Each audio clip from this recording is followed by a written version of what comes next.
You're on a good run at the moment, obviously, and the Minister just spoke about it. Do you feel like that's sort of, the season was sort of like so close, and then the shackles are broken maybe? Is that a way to put it?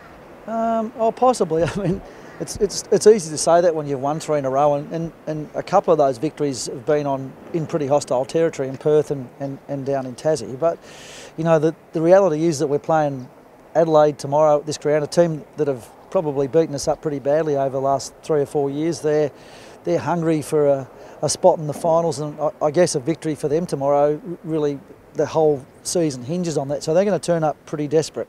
Having said that, we're enjoying winning, and we want to keep winning, and we want to give our fans something to cheer about. So the boys are very desperate to come out and play with the same hardness and toughness that they've played with the last 2 or 3 weeks, and if we can do that, then we're a really strong chance to come away with a victory. If we don't play in that manner, then that's probably going to open the game up for Adelaide. Have you felt that history? Sorry, that they've beaten up on you a fair bit in the past. Does that add extra fuel for you and your team to come out and get victory? No, it's not really a subject that we've talked about. Really, what we talk about all the time is our own improvement and the opportunity to beat a team that we haven't beaten for a while. You know, we've been able to do that against the Hawks this year, which is a team that Brisbane struggled to beat for a little while, and you know, we've got some opportunities between now and the end of the season to play against some teams that we haven't been able to beat, and hopefully, you know, chalk up a win or two. So that's the idea. Have you felt some perceptions turning about just the side in general, more so interstate, I guess? Like, you've been talking about the progress that you've been making all year, and it's taken a while for people, I guess, outside of Queensland to actually believe it. Yeah, I think it's easier to understand progress when you're internal and you know what's going on. It's a little harder when externally, because you just look at wins and losses. So I guess because we've got some wins lately, then everyone's jumping on board a little bit. But it's good. You know, one of our things that we want to do as a footy club is earn some respect in the competition. I wouldn't say that we've achieved that as yet, but we've taken a few steps forward in recent times. How is Harris Andrews? Harris is good. I think he was given the all clear this morning, so he can now start doing some contact work, and he'll be available for selection next week.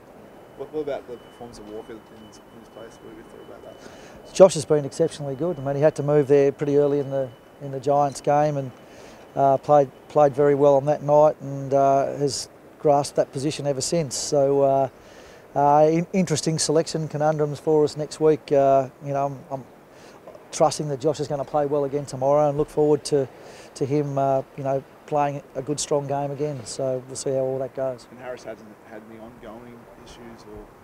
No, basically, you know, he was a bit sick and sorry the first week or two, but he's made steady improvements since that point in time, and the protocols around concussion testing are so thorough now that he wouldn't be getting the tick off if he wasn't all clear. So you can see in his mood and his level of optimism, energy, that he's back to his normal self. He must be very relieved as well, and like maybe kicking stones a little bit at the 3 weeks he's missed out. Like you know, a few wins have come during that period. He must be very keen to get back involved. Yeah, he is keen to get back involved. I mean, he's been one of the mainstays of the team over the last 4 or 5 years. A really terrific young player, in all Australian form, I reckon, before he got hurt.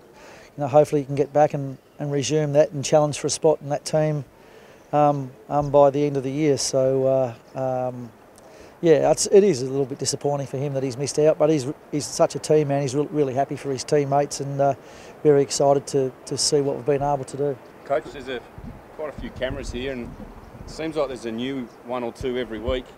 Are you aware of the excitement your footy club's bringing to the people of Brisbane? It's probably at levels it hasn't been in a long time. Yeah, I guess I am. I mean, I could feel it in the crowd after the Carlton game, just walking on the oval, and their excitement. And you know, even in Launceston on the weekend, we had a good band of Lions supporters there, and they were very happy towards the end of the game. So it's good for our supporters to feel that optimism again. You know, still got to remind them that we're 16th on the ladder and we've only won 4 games, but I think they can see what's been building in the last few weeks is a little bit of proof of that, and you know, hopefully we can get out there and give them some more joy tomorrow. You've tried. I tried to get you on this in Launceston, and you looking straight ahead. But if you looked in the rear vision mirror, you would know it's been a long time between good times for this footy club, and people are excited.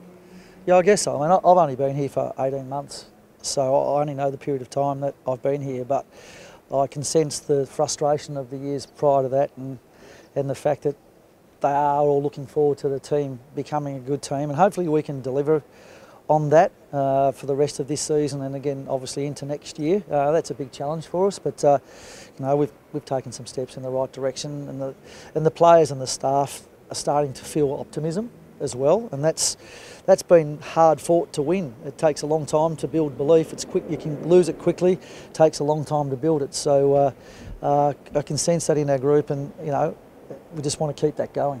There's 500 games for the club since it merged with Fitzroy, so it's a historic occasion as well on Saturday night. Do you delve into that and use any of that in the pre-game, and where do you feel like the club is now in its history at a really important point? Yeah, well, we're in a rebuilding phase, that's for sure. That's where we've been for, well, certainly in my time here at the footy club, and we'll continue to be in that. And hopefully not too far into the distant future, we can start to challenge for finals and things like that. The Lions 500 games, and you know, from the Bears days to the Lions days, there's been some hard times and some great times. Our players are aware of that, but it's not something that we're using as motivation this weekend. We're in the here and now, and you know, we're playing a great club tomorrow, and it's a big challenge for us, and it's something that we're looking forward to, and hopefully we can do well. No Hodgie again. Chris, what have you learnt without him playing last week, and Harris, probably your two defensive leaders, not available? What have you learnt from that back? Yeah, I've learnt that those two boys have done a good job at teaching the other lads how to look after themselves out on the oval and set up structure and all that sort of stuff, and it was really pleasing to see that, because that's the idea. You know, you don't want a team that when one or two players go out, everything falls apart. The idea is you build a team that can stand up to whatever happens during an AFL season, because injuries do come along. So last week and over the 3 weeks that Harris has been out, we've been able to cope. We get another test of that tomorrow against a really good forward line. Speaking of the Crows, they've strengthened their spine pretty significantly with Talia and McGovern coming back in. How does that sort of affect your preparation? Oh no, we sort of expected that. You know, Mitch McGovern's a really good player, really dangerous in the air. He hasn't played footy for 2.5 months though, so it's a big call by them to bring him straight back in. And Talia is obviously an All-Australian defender.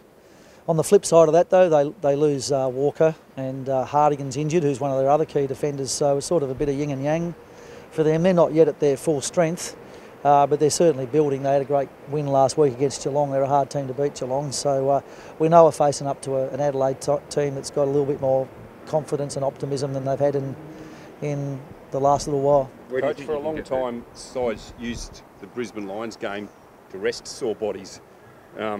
Used to be to the eternal frustration of fans that, you know, big names would go missing for this game, and now we're in a situation where a side's rushing a bloke back in after 2 months out. Like, it's a credit to what the danger of your side and your scoring ability, I guess. Yeah, I think so. I mean, we found that this year. I think winning's been a tougher task for us this year, because teams have taken us more seriously than they did last year. So our wins have been a bit more hard fought, and we've treasured them a bit more for that reason. You know, in our own planning each week now, we know that opposition are going to do certain things to stop us, so we have to work hard as a team to overcome those sorts of things. So it is a positive, and it's all part of growing up as a footy team and a footy club. You don't want to be that team that everyone sees as the bye week and rests a few players, and I haven't sensed that in any team that we've played this year. Where do you think you can get the jump on the Crows? I think we're two really evenly matched teams, and it really depends on who turns up with the stronger attitude and will to win. Every week the contested ball battle is important. You know, when we win contested ball, we're in games. When they win contested ball, they're in games. So that battle in the middle tomorrow is going to be huge. Who can win it out of the centre, who can get it forward, who can keep it there, who can force mistakes, all of that. So it'll be the same task for both sides. We'll both be trying to do the same thing. Have you reassessed your goals now for the rest of the year after the last few weeks? you have some new goals now?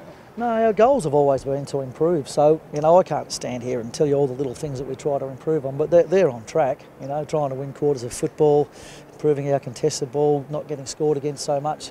We'll just continue to stick with that. And however many wins and losses we've got at the end of the season, that's where it's at. But we just want to know that we've improved as a football team from last year. Have you noticed a change within the group, like a bit more belief? Yeah, it's all starting to pay off. Everything. It's probably been a foreign concept for this group to win matches in a row, so it's been interesting to see how they've coped with it. It's been another interesting week this week because suddenly the media and the attention around the footy club has changed. So I wonder what we'll be saying tomorrow night at the end of it. Did we cope with it? Didn't we? But look, I think it's great for our young group, and if publicity is something they have to learn to cope with, that means we're becoming a better club. So we'll deal with that.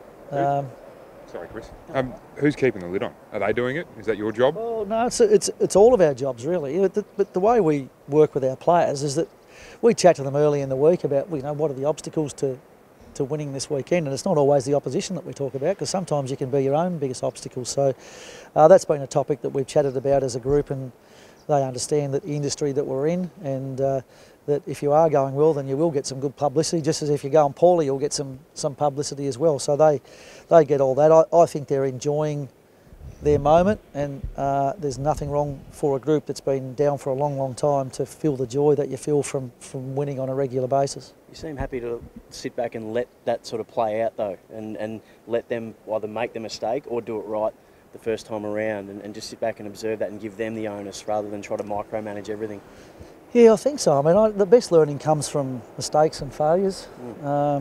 So it's like that even with your own kids, you can give them all the advice in the world, but they usually go and try it anyway and work out it doesn't work and learn through experience. And footy's a little bit like that with young men. Our blokes are aware of all those sorts of things, and we'll find out tomorrow night whether they've coped with the week or not. But I'm pretty confident they're going to be able to show the form that they've displayed in the last 3 weeks again tomorrow night.